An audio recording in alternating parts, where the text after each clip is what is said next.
Hi, I'm Dr. Leslie Austin, affectionately known to my clients as the Lion Tamer, and today we're going to talk about what taking the higher road really means and how to do it, how to make the right decision every time, and how to deal with those pesky emotions that we think get us in trouble all the time.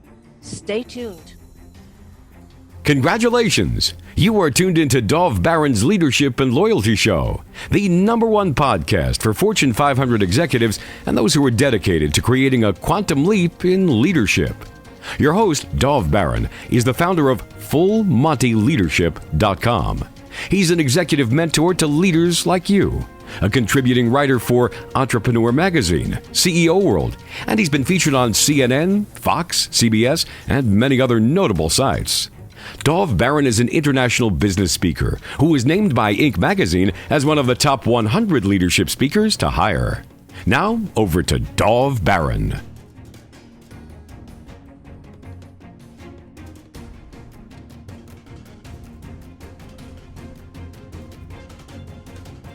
Welcome, dear friends, fans, and fellow aficionados of leadership excellence. Thank you for joining us on this episode of Dov Baron's Leadership and Loyalty Tips for Executives, part of the Full Monty interview series. I'm your host, Dov Baron. I'm the founder of Full Monty Leadership, and I'm here to assist you tapping into the one thing in your business that changes everything. Let me ask you, are you committed to up-leveling your leadership? What's your process for making the best decisions possible?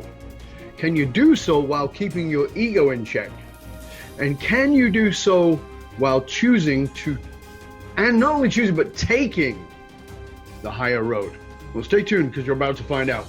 Remember, you can chat about this episode or any past episodes on our Facebook page. Simply go to look for Dov Baron's Leadership and Loyalty Podcast. If you're a new listener, new viewer, thank you for joining us. Strap yourself in. We're about to go full Monty. As always, you can find us on iTunes, which is now, what's it called? Apple Podcast, Spotify, iHeartRadio, or wherever you tune into podcasts. And remember, we always need your help in staying relevant. So please go to wherever it is you listen to the podcast and rate, review, and subscribe to the show. We really need that, and we appreciate it. You can also catch us on traditional radio stations across the United States every Monday and Thursday, all the way from Colorado Springs to Wisconsin, to Washington, to Georgia. We're everywhere. You can also look for us on Roku TV with over 100,000 subscribers. And if you're a regular listener, a big thank you to you for making us the #1 podcast globally for Fortune 500 listeners, with a potential reach of 2.5 to 4 million listeners for every single show. We're honored and grateful to be cited by Inc.com as the #1 podcast to make you a better leader. And if you didn't know, you can also get us on Google Home, Alexa, those kinds of places. Simply just say, play Dov Baron Podcast. Again, thank you for sharing the show with everybody you know. All right, let's strip it down, dive right in. As a leader, whether you're a CEO, someone in the C-suite, a sales leader, entrepreneur, a leader in any capacity, you know that on the climb to the top of Success Mountain, at some point, you're going to have to deal with someone whose ego is so big that you might want to quit. In fact, we know that according to Gallup research, people don't leave jobs, they leave bosses. But here's the uncomfortable question, so brace yourself. If behavior is modeled, have you, maybe without realizing it, become what Gallup calls a boss from hell? And if you have, what can you do about it? Well, let's find out together. My guest on this episode is Leslie Austin. Dr. Leslie Austin is affectionately known as the Lion Tamer.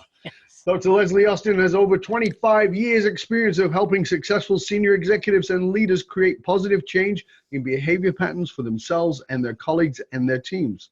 Those positive behavior changes result in significantly improved performance and effectiveness at work and in their personal lives. She helps her clients learn how to systematically and become more effective decision makers by practicing taking the higher road.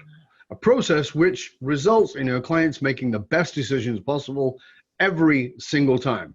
Ladies and gentlemen, please put your hands together and help me to welcome Dr. Leslie Austin. Thanks, Dov. You're welcome. Real pleasure being today. I'm excited for it. You and I have had a great chat several months ago about you being on the show, and I've been really looking forward to having you on because you and I, we dance on the same floor, and there's a lot of crossover and you bring such wonderful expertise to these subjects. So before we jump into all of that, I always like to ask, I want to know, because I think that we are all influenced. So tell us somebody who maybe we likely wouldn't know, who's been a major positive influence on your life. Well, and if you mean in the domain of business, I think Well, in the domain of Dr. Leslie. Dr. Leslie, the most important people in my life come from Broadway theater, which I was Really? raised on very young. Yes, the exemplary embodying of the best in people and people's stories and people's psyches. And also a great influence on me when I was young was my uncle, who was a great mind explorer in many, many domains. He took me to many far out and interesting things and introduced me to many things kids aren't introduced to in a good sense. So he was Like a very what? positive model. Like Well, what? like when I was about 8, he took me to an avant-garde off-Broadway play that was very radical. That turned out to be a very prominent playwright later on. And my mom, who was his younger sister, said, yes, please take her. Took me to the planetarium when I was very little. Took me exploring in Central Park in New York, where I grew up, to look at the trees and the squirrels. He told me Zen jokes when I was about 8 and tried to explain the concepts of Zen riddles. He's a very far out guy. He hung out with some well-known mind explorers also, and he would tell me about what he was doing with them. So he was one of Stanley Krippner's people for his early experiments in dream consciousness and ESP in Maimonides Hospital. So he was an interesting guy. Fabulous. Yeah. I love hearing these people who've impacted our lives, because, we'll often, we quote, well, Carl Jung, or we'll count Martin Luther King, or, or Gandhi, famous, Oprah even, but there's always that somebody that nobody even knows of who has had a major impact on our lives. And we're like, yeah, and it's usually something that's a bit odd. As in, it's out of context with everybody who's around you. And it's beautiful because it forms this initial pathway for us. I love that. Yeah, I'm one of the few people I know who feels like the text and literature of live Broadway musical performance is part of my bloodstream. It's very important to me. So as young as 3, I was being taken to shows, and I loved them. And what was so important to me was when people would sing and be totally coherent, and it was thrilling. The music and the live performance was the best in human beings, and there was a connection to the heart that I didn't experience anywhere else. It was wonderful. There's a whole string of those people that I grew up with. That's amazing. Yeah. I've talked about this actually on the show before, that I used to never watched American Idol, but I used to love watching the auditions of American Idol. And I would find myself crying. Yeah. And I'd be watching and be crying. And my wife said, what is it that makes you cry? And I couldn't answer for a while. And I really thought about it. And I said, it's the pure vulnerability. Yes. It's I'm going to stand out here with the cameras on me in front of people who are destined to judge me. And I'm going to just pour it all out. They may be awful, and some of them were. And you may be magnificent and have no idea of how magnificent they are. And for me, that is a real statement of the human spirit, is that we're willing to put it all out there, even if we're terrible. Yes. That takes enormous courage and vulnerability. And we're willing to put it all out there and maybe not even know our own magnificence. Right. And the ones that give you the chills or make the hair on the back of your neck stand up are the ones who just sing from their heart. They're not performing. They're not showing. They're not doing a thing and being special and using the mic. They're just really totally in coherence with the music, and they're just singing it. Poet Robert Graves said, when the hair on the back of your neck stands up, you know the goddess is present. And that means something to me. You're connected with a higher energy that connects us all when you experience that. That's beautiful. That is beautiful. And that kind of takes me as an interesting segue into my next question to you, which is, I think it's really important that we get clear on this before we even start, because it's important to me, and I know it is to you because you and I talked about it before, having people understand that we are not the kind of we're not the kind of teachers, guides who are looking at people and saying, well, you're not as good as us, because Oh, Lord, there is no. a challenge with this title. So what is the difference between taking the high ground versus, as you put it, taking the higher road? Taking the higher road rather than the high ground. High ground implies that there's one standard to which we should all aspire. Taking the higher road means you want to be the best you can be. What's the Hmm. next best step you can take? It's not one ultimate goal of perfection.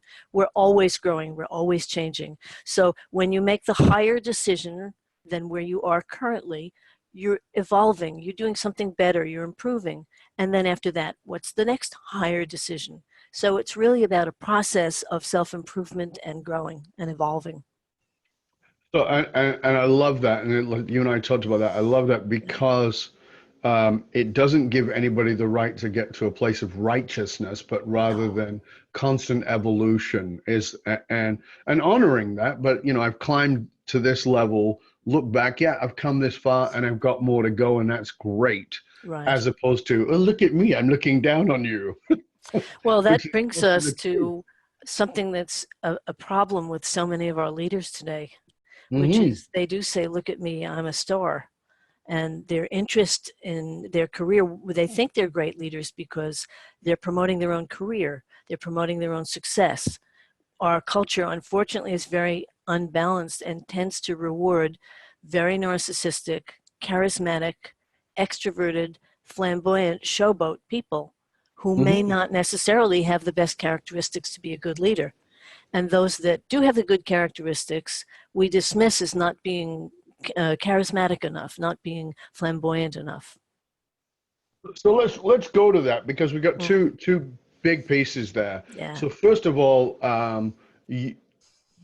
what would you say to that person who wants to step into leadership, feels the, if you will, the pull to Mm. it, not from a place of grandiosity, but rather from a place of real service, but feels like they don't they don't have the big personality of the person who is the CEO. They don't have the quote unquote charisma. What would you say to that person? What you really want to look to develop is impact and measurable results. And you want to develop the kind of skills and traits where you connect with people and always keep in mind that your success means your team or your organization succeeds.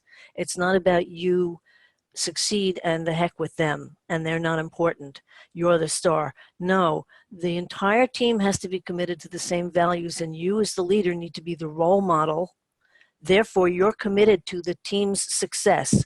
When you do that, you succeed and you can be recognized in your business. And you can learn some presentation skills, even if you're very introverted. Yeah. And there's a different kind of charisma. There's the charisma of accomplishment. And Hmm. most of the powerful leaders I have worked with over the years and who I know are not the flamboyant, charismatic, narcissistic, near psychopath types in the technical definition. And I'm not saying that negatively. I'll get to No, that I in a minute. understand.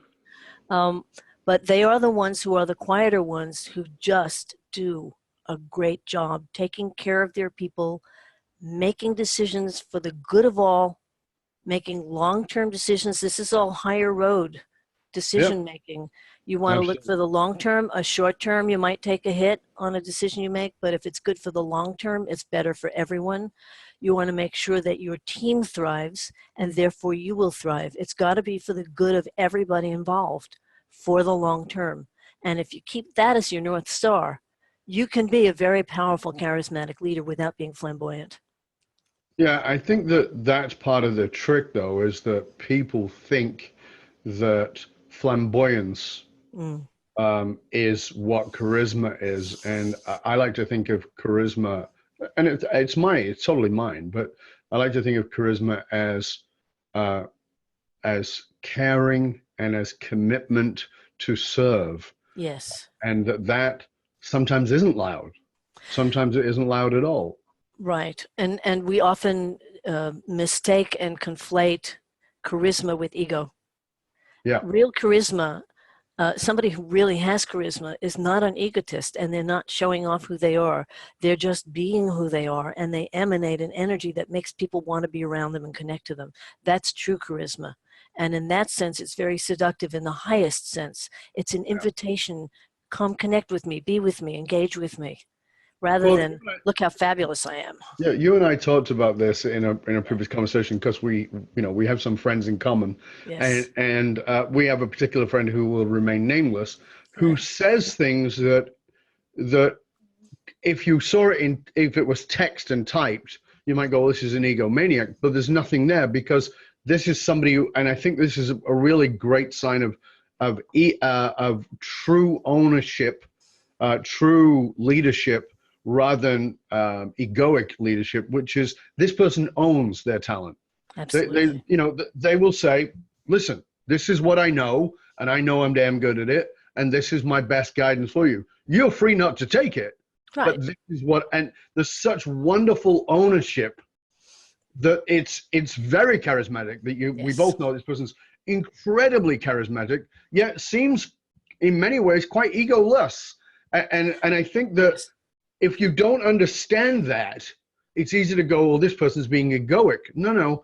And that person's not a, big Broadway person. There's somebody who just speaks their truth. And so I love that you're bringing that to the surface here, because it leads me into your moniker, the Lion Tamer, because you help people to deal with narcissistic leaders. I actually was interviewed for Forbes about narcissistic leaders, and the challenge is, the challenge is that we very quickly want to shove people into a narcissistic box or out of a narcissistic box, rather than understanding there's a spectrum. Right. And part of that spectrum is actually very good and healthy and useful. So talk to us about being the lion tamer and helping people deal with narcissistic leaders, including helping leaders who behave narcissistically to maybe back away a little bit from that. That title was given to me by a client, by the way, when I was dealing with 5 of his derivatives traders guys. So you can imagine way back when. A little bit of that. Yeah. So the first thing I want to say is, when we're using the term narcissist here, the way I use it, it is not a negative or a put down. And none of these people in my world, well, maybe 1 or 2 here and there, are bad. They're not wrong. They're not evil. They don't have negative intentions most of the time, except when they're angry and not in control of their anger. But they're not bad people. They actually have intentions to want to do good, but they're not in touch with their emotions. Mm-hmm. They don't observe the impact on other people of what they say and do. And they're focused on what they need in that moment. They live in a win or die frame of mind in life. And that can be very dangerous. What you need to know is they're very, very insecure underneath, and they will do anything to not let you know that. I've never met a bully, a narcissist boss, a micromanager who wasn't actually really scared. And so my job is to help them by letting them know that what I do is not remedial in any way. It's growth, it's improvement. It's to expand into a better leader, a better person, and to learn some things that they're missing out on, which are hurting them and hurting everyone around them. That's a very different approach. It is a very different approach, because, as I said, there is a tendency for us to label people and go, therefore bad, narcissist, therefore bad, and even you and I talked about this before, even in the realm of psychopath, when the research was done, the number 1 job for psychopaths was CEO, Absolutely. even for lawyers. Sure. And at the same time, when you examine that, it's easy to bite the headline on that, but when you examine that, you understand that the psychopathic tendency is actually a very useful tendency, because it allows me to allows a leader to make a decision that was hard and maybe laid a bunch of people off or did whatever it is, because of their thinking is for a greater good. Well, here's the key. That realm. To use the term psychopath, most people think murderers and killers. That's the extreme of the spectrum. Absolutely. And I would not say that most people who are on that extreme of the spectrum, that's a beneficial aspect of themselves. When Absolutely. You're in the middle of the spectrum, or on the lower, the softer end, the soft narcissists, the difference is there's an element of self-awareness. And there's an Yes. ability to observe who they are and notice what's going on around them, so that when they talk to people, when they make a decision, they notice the impact of the person on them, what they're saying, their impact on the other person, both, so that they're in tune with what's going on. The ones on the more extreme end of the spectrum who end up crashing and burning and getting in trouble are the ones who are so focused on their own ego and their own image and their own PR that they will climb over and destroy anyone in their way. And they will lie and believe what they say in the moment. They'll tell all kinds of lies and insist they're true. And then later, if it doesn't serve them, they'll say, I never said that. So what we see in the extreme is a lack of conscience, a lack of moral perspective. Those are the dangerous ones. Those are the ones who really can destroy and hurt people. Most of the ones I deal with were just short of that. Hmm. And they come to me usually because they're sent by somebody bigger and badder than they are, and Right. or they're just about to crash and burn and they know it, but they don't know why, because everything they've done has worked up until that point, and now they're in trouble. So they're Right. angry, frustrated, totally looking down on me, not wanting coaching. And that's fine because I can watch them play out their bad behaviors on me in the first session or two. They don't know, but I'm observing their MO. How do they put me down? Yeah. How are they condescending? And Hmm. then I can say, did you notice that when you did that, I bet you have no idea that my reaction was this. And if I were your executive assistant, I'd make sure you had a bad afternoon. Hmm. That Yeah. gets attention. Yeah. So There's an impact on them. they need to wise up. And I can never say to them, I make it very clear with my clients because I really like them. They're very smart, most of them. Oh yeah. And when they start to become self-aware, they're wonderful people. Really, they're very interesting people. So I want to get to that interesting part in them and help them uncover it more. And that's very exciting in working with them. So when they come to me, I want them to know that I want them to be their best self. I want them to make the higher decisions. I want them to be more aware. I think my mic is making noise. There. I want them to be more aware. I want them to grow. And the more they take care of themselves and grow and take care of other people, the bigger king they'll be. And Right. they like that very much. So you brought up a lot of stuff there for us to unpack, and I think we need to. It's important. So Mm-hmm. there are a couple of things here. First of all, it's, I always talk about the difference between willing and able. Mm-hmm. So you're able, but are you willing? It's actually different, right? So you're able to pay attention, but are you willing to pay attention on the impact? And that's often the case is no. And as you and I talked about, oftentimes the answer is, and you just talked about it, well, this has always worked. Mm-hmm. Why is it working now? So we've got that. And then, and you can jump in at any point of these three pieces. The next piece is this, and is that we are seeing, and it's not my opinion, you and I with psychology backgrounds, we are seeing, and others are seeing all the time, the rise of the narcissistic leader. Absolutely. I feel like we moved so far away from that, right? As we flattened hierarchies and did all that. Now we've got the polar responses. And you and I both know psychologically human beings work in polarity. Yes. So now we've got the swing, and we've got we've got Nigel Farage is about to, and Boris Johnson in the UK. We've got Donald Trump in America. Yes. We've got the I've forgotten his name now, in the Philippines. We've got the leader of Brazil, Yes.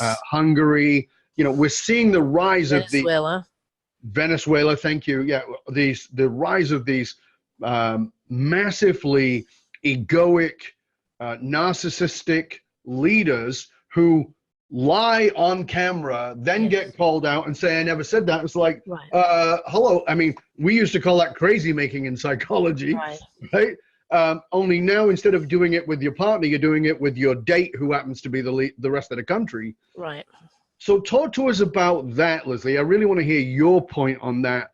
Why do you think that nationally, not necessarily US, but in different nationalities, why do you think that people are looking to these narcissistic leaders, and you and I are actually trying to help them to be, still with the narcissistic tendency, but to certainly have more compassion and more understanding? Yes. Why do you think people are feeding into that and just going, yeah, it's okay, do whatever you want?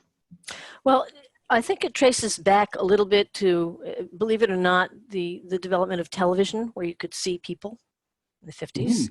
And Yep. then with each technological development, decade by decade, once you come to the internet, and anybody can go on YouTube or Facebook and now live stream, anybody can be a star. Yep. We have all of the talent shows on television.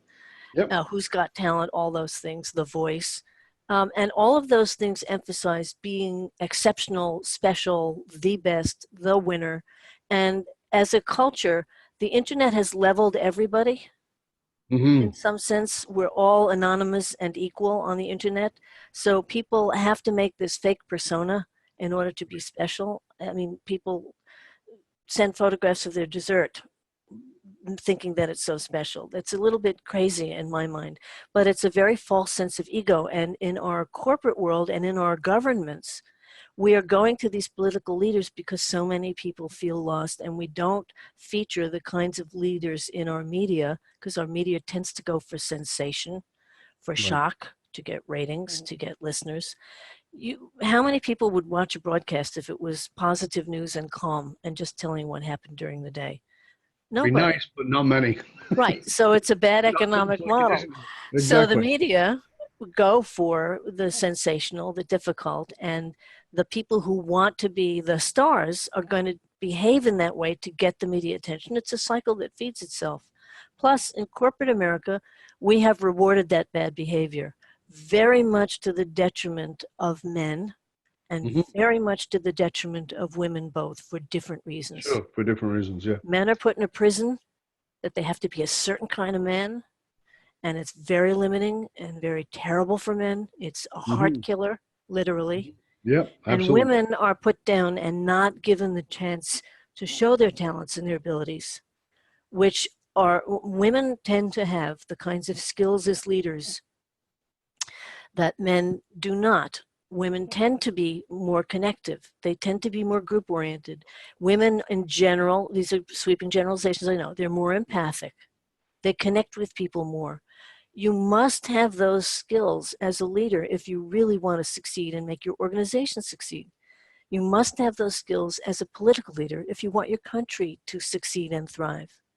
Most of these leaders are making millions and millions of dollars at the cost and well-being of their populations. And inevitably, evil will destroy itself.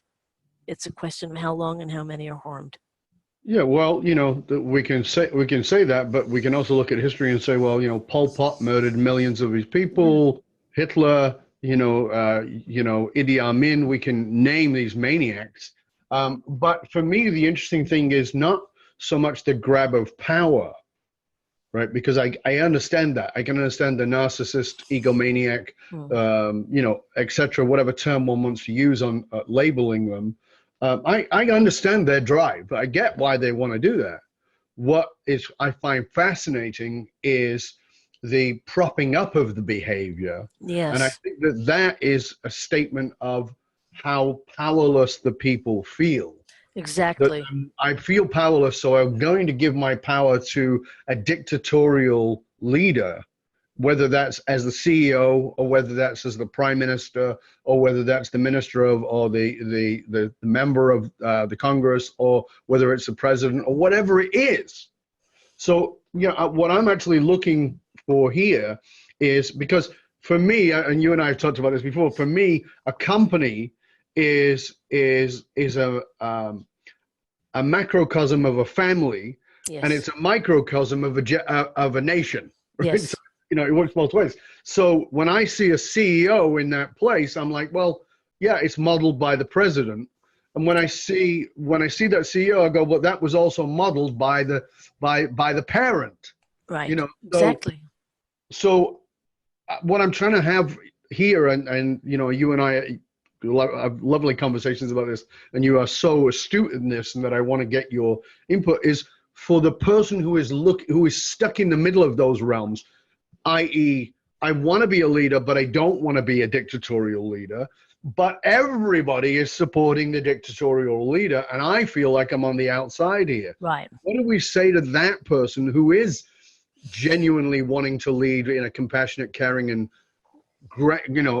bigger picture, not grander? I'm going to sound like I'm veering dangerously into New Age language here, but I'm not. I'm actually talking very specifically. It's crucial to get out of the either-or mentality, me or the other. Right. Quantum physics, ancient Taoism, Buddhism, so many worldviews can prove that, in fact, everything is connected. Nothing in our universe is separate. You and I, physically right now, are particles interacting with each other and being connected, even though in time and space we're in a different location and even a different time zone. Truly, truly, we have to remember, the powerless person has to remember that everything is connected, that any action you take for the better makes a difference, whether you can see it or not. So you put your focus on, I'm going to be the best person I can be. I'm going to take the higher road. I'm going to learn to work with my emotions. And I want to talk about how you do that in just a moment. But I'm going to deal with my emotions. I'm going to fix my gaze on an endpoint where I am accomplishing something good. I am thriving because I am serving others. I'm connected with others. Anything I do matters. The person who stands on the corner with a picket sign may be doing something good because they're making a statement, but better that they take an action, a concrete action to change what they don't like rather than just yelling. So, and I'm not putting down activists at all in any way. No, I understand. But on the most basic level, we are all connected. We do have power. We just have to remember it and decide how to use it. And you will get no argument from me whatsoever. I fully agree with that. In quantum entanglement. Despite the brainwashing of our culture. Yeah, but that's the problem, right? Yeah. That's what I'm talking about, is that, I agree with you, the quantum entanglement of human beings and how we're all tapped into the same field, etc. And you and I can have this lovely conversation on that, but that doesn't change the fact that this person is feeling powerless. Right. This situation dealing with these narcissists or these leaders, and they can't make a decision that is for the good of everybody, even though they may have a senior position, but not an ultra senior. So walk us through, because this is your expertise, walk us through how they can manage their emotions, because they may want to just, hit their leader in the nearest fax machine. How do they control their emotions, stay into that place of recognizing, I can have impact here? Right. So the key word you use there is control. And the one thing I would say is you cannot and don't want to control your emotions. What you want to do is understand them and not judge them. This is the key, and it takes practice and learning, but when you learn it, it's so powerful. Emotions are information. We can't control what emotion we feel. By the time we notice it, we're already in the emotion. Too late. So the question is, what is it I am feeling? And the real key is, what was the original impulse in me that wanted to fix or change something that I felt was wrong that created that emotion? So even if you go to an extreme and you find, say, a murderer, way back before that destructive act was an impulse that came from pain or deprivation, or something was unfair, and there was an original impulse to make it better. Now, the actions that were taken, completely distorted and destructive.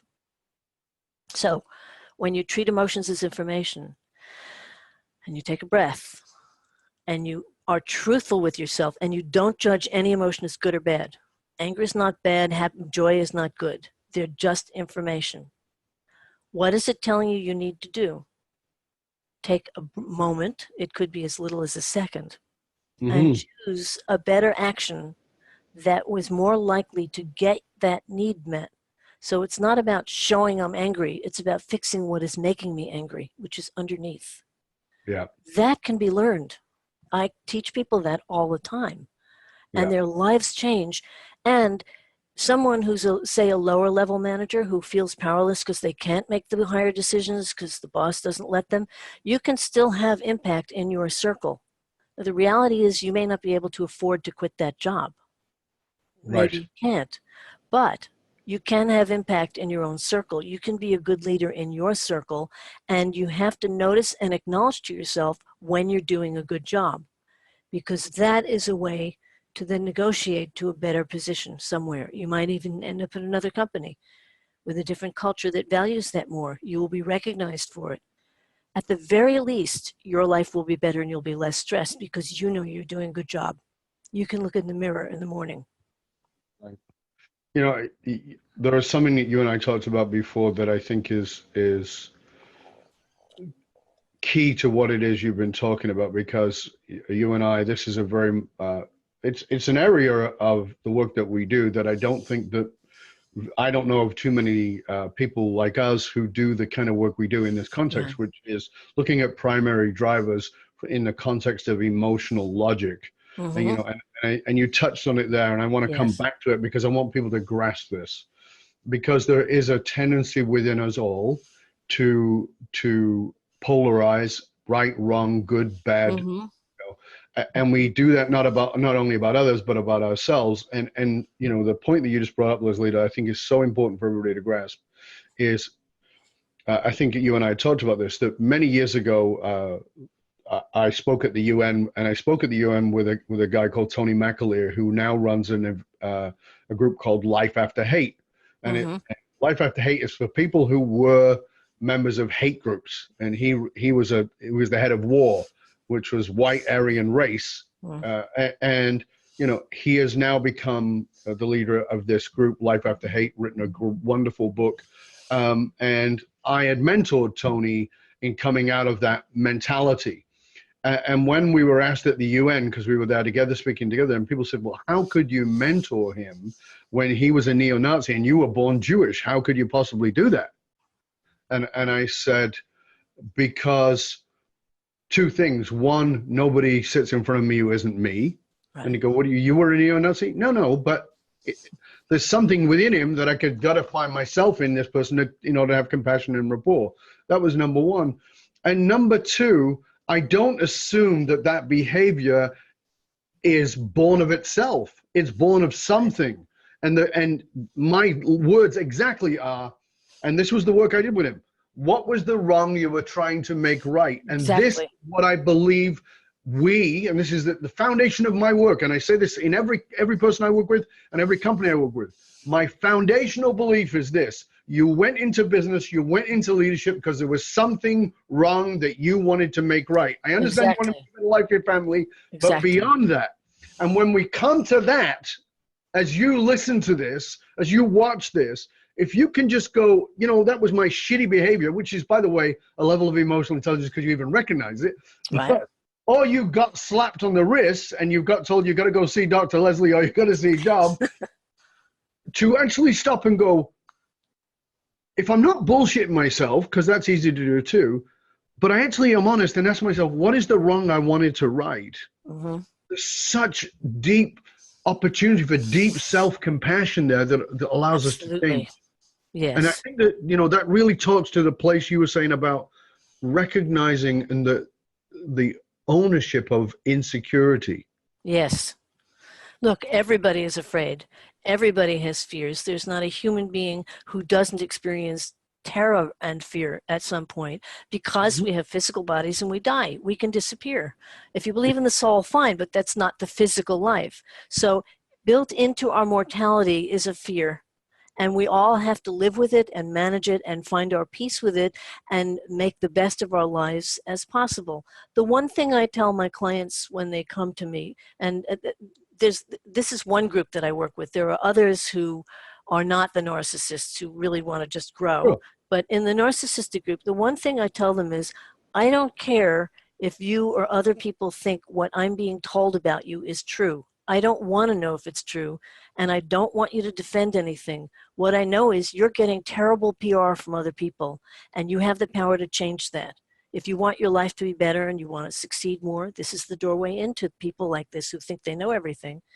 If you really want to succeed more, let me help you notice what you're missing so that you have the power to change the PR that you're getting.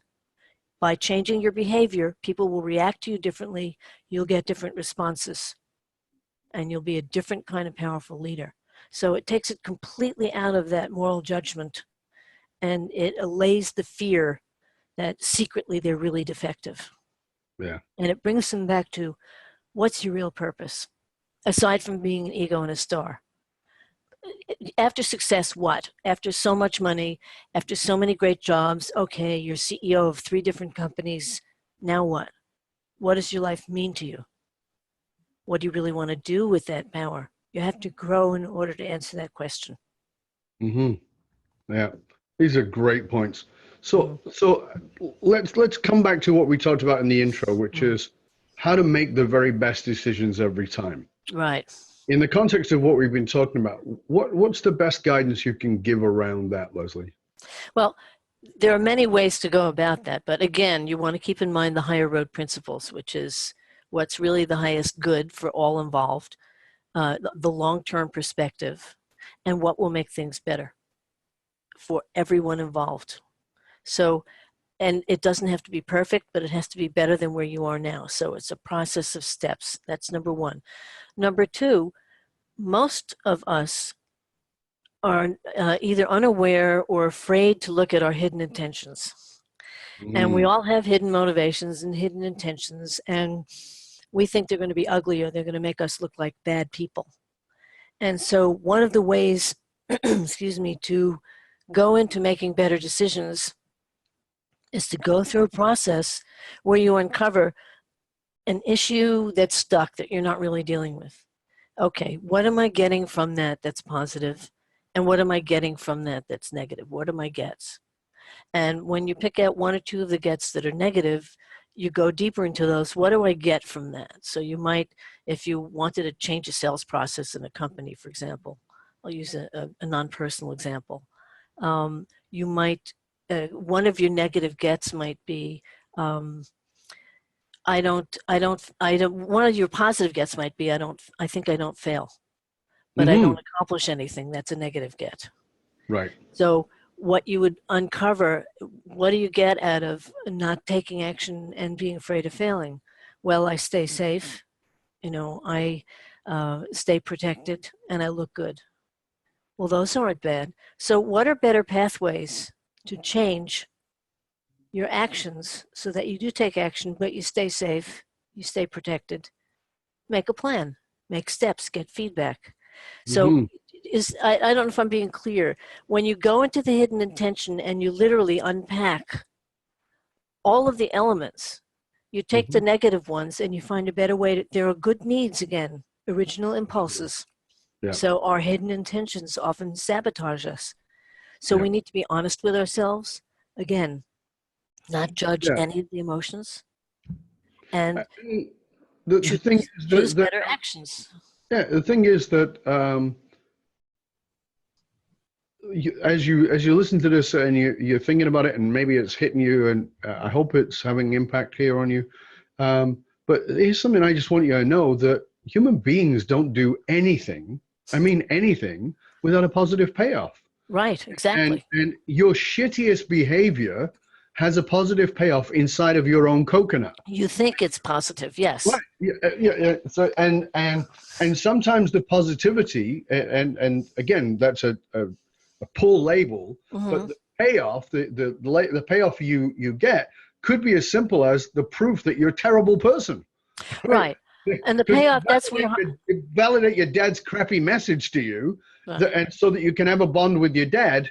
And so you behave in a way that gets you a bond with your dad that is terrible behavior, that doesn't work, but it gives you this psychological sense of connection, which is destructive. And if you don't take the time and the courage and the commitment to look at these things as you're suggesting, then that destructive behavior goes on and on and on.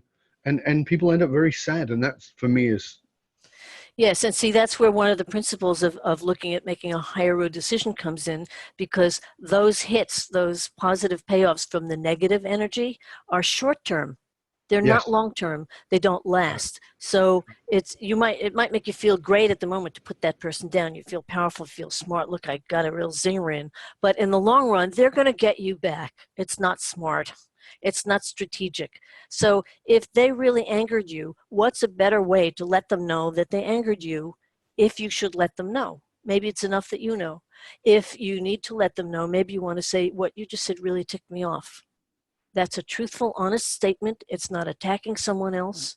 It's not showboating your ego, but it's addressing your anger in the higher way. Right. That's a productive expression of emotion. And you Mm-hmm. didn't sabotage someone.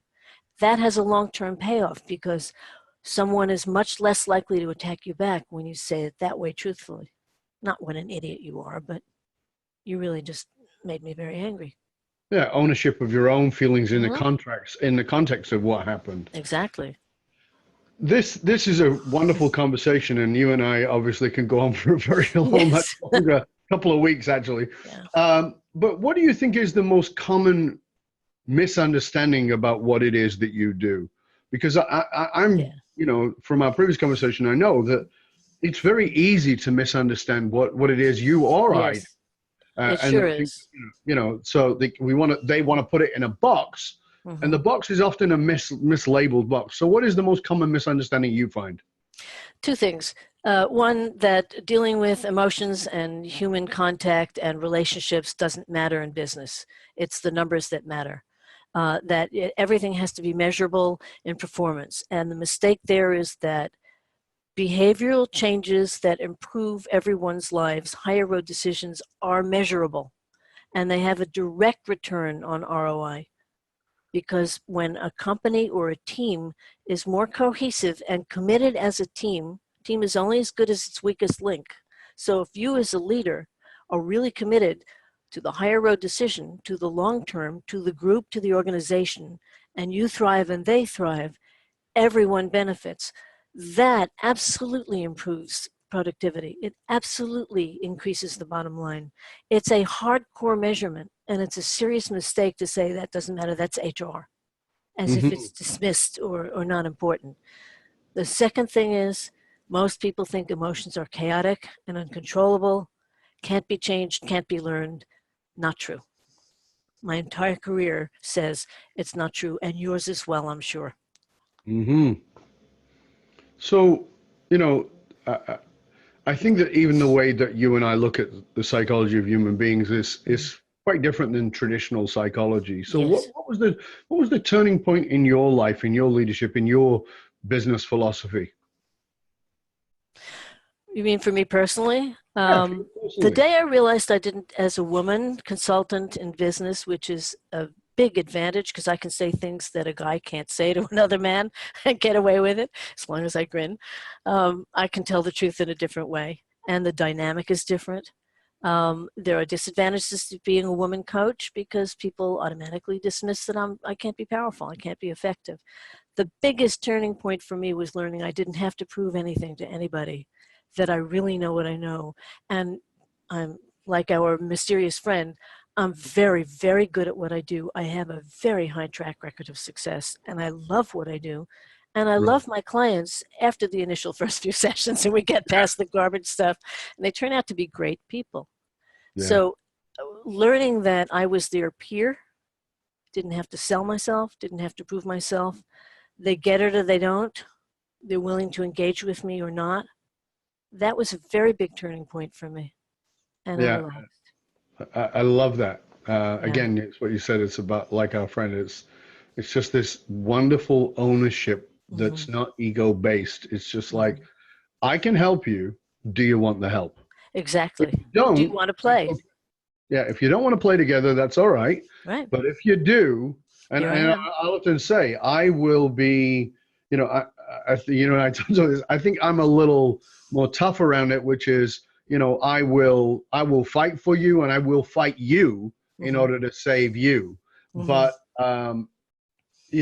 but I'm not here to talk you into it. Right. That's not going to work, right? And And I think that the work you do is profoundly important. And I just want Mhm. you to know that. And I want everybody who's a listener to know that. So As as is we come, yours. thank you. It's very kind. As we come towards the end of the show, we're entering into our lightning round. Let's ask you some questions. What are you personally most curious about right now? Consciousness. I'm studying and exploring human consciousness in many different domains. It includes what we would call the woo-woo, the psychic, remote viewing, all of that stuff. I study quantum physics a little bit, as much as I can understand it, and I still deeply study Broadway theater. Broadway theater. Still. Deeply, it's my bloodstream. What can I say? And what is it about that that you're curious about, though? Is it the manifestation of the psyche into the characters, or? It's actually the experience of experiencing the live performance at its height in an accessible form. To me, Broadway musicals and plays are much more accessible in a way than opera, for example. They get to the heart much more, and it's a visceral heightening of human experience. That's We talked fascinating. about that. Yeah, Yeah, that's fascinating. yeah. That's really fascinating. Thank you for sharing that with us. That's It's my really, pleasure. really interesting. Um, Thank you, Sirius XM, for the Broadway channel. yeah, that's pretty cool too, right? Yeah, yeah. Um, so here's one for you. You get asked, because you're such an expert, you get asked to write the final test question on life's test. Everybody's got to answer this question. What is the final question on life's test that you would write for us all to answer? Are you willing to be you? Are you willing to be real and be happy about it? I think that's Hey, it. that's it. Okay. So in a time, and you and I have talked about this too, but Yeah. in a time that we live in where political correctness Mm. is on the polls, meaning, you can't say anything without offending somebody, or you just say whatever the hell you like and don't care about anybody. We've definitely seen both of those things. What is your bravest opinion? Ultimately, none of that really matters. What matters is every step you take, every thought you have, every feeling you express, how you live your life moment to moment is far more important than what's going on out there. It's much more powerful. It's paraphrasing Buddhism to say the point of absolute power is in the present moment. So make Hmm. the most of the present moment. That's not where you're powerless. That's where you have your most power. Be aware of it. And even if it's saying hello to a barista in Starbucks and making their day 2 minutes happier, that's a good thing. And it does something good for you too. You don't have to lead a huge company and change the world to be doing good all the time. And by Fabulous. the way, the Me Too movement and all that, and the political correctness and the extreme polarities are the results of letting people get away with extreme narcissism where there were no consequences for not taking care of other people and for being too egotistic. And that too, I hope, will balance out in time. Yeah, well, as you said, the psychology of humans is we move into polarity, Yeah, but we can't find the middle unless we know the either side. And right. both sides are pretty crazy right now. The extreme left, Mm. extreme right is crazy. Keep the But long view. Keep the long view. We got yeah, to and that's balance it. it out. And that's it. And in the long view, I think that women will have much greater voices and more power, and that's great. And people of transgender or gay or whatever it might be will Right. have better voices, and even hopefully, eventually, people of color, because it's just Mm. that's frustrating to me and upsetting that it's gone on so long. But we have got to find that middle road. By the way, the Dalai Lama has said many times that his next reincarnation, he'll be a woman in the West, and that women will be the leaders that will balance out the world. And I personally want to add to that, in no way can that be to the detriment of men.